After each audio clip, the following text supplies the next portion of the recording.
भैया ये लो 10 रुपए आपके। 10 रुपए? मेरे कौन से 10 रुपए? दरअसल वो सुबह जो मैं सामान ले गई थी ना, वो 50 रुपए का था। मैंने गलती से आपको 40 बोल दिए थे, तो ये 10 रुपए मैं आपको लौटाने आई थी।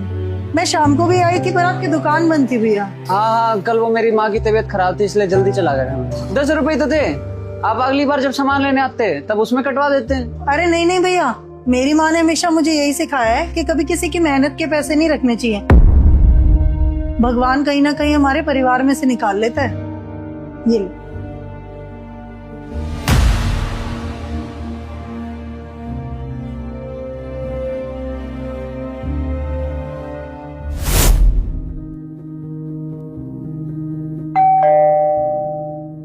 अरे साहिल तू। भैया नमस्ते।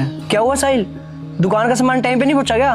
भैया दुकान का माल तो टाइम पे पहुंच गया था, बल्कि आपने इस बार 300 का सामान ज्यादा दे दिया था, तो मैं वही 300 रुपए देने आया था। अरे भाई 300 रुपए तो थे, हम आगे पीछे इसका हिसाब किताब कर लेते। अरे नहीं साहब, मैं चाहता तो ये 300 रुपए रख भी लेता, आपको पता भी नहीं चलता, लेकिन ऊपर वाले को तो सब पता होता है ना, और ऊपर वाले की लाठी में आवाज नहीं होती।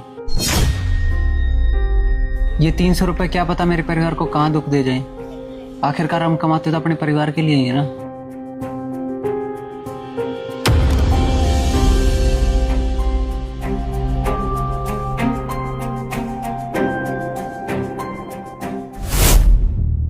सर। हाँ जी, आप कौन? आप मुझे नहीं जानते, लेकिन आपकी कंपनी से मेरे पास माल आता है। हर महीने 3 लाख का सामान आता है, जिसमें से मैं 2,75,000 पे करता हूँ और 25,000 मैं खुद रख लेता हूँ। ये आपके 10 महीने के पैसे, 2,50,000 रुपए।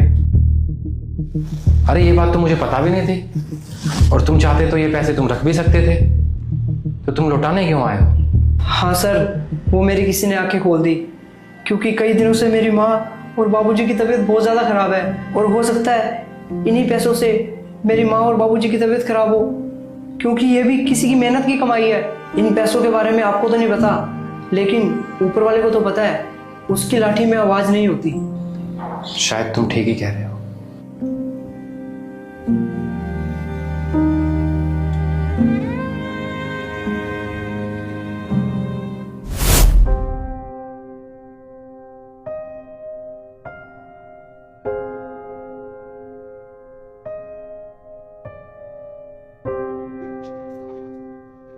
अंकल, आप राहुल के पापा हो ना? हाँ बेटा, हाँ। आप कौन?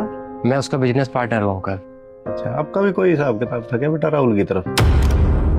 अभी मेरे पास तो कुछ बचा नहीं बेटा, मैंने उसका पूरा कर्जा उतार दिया।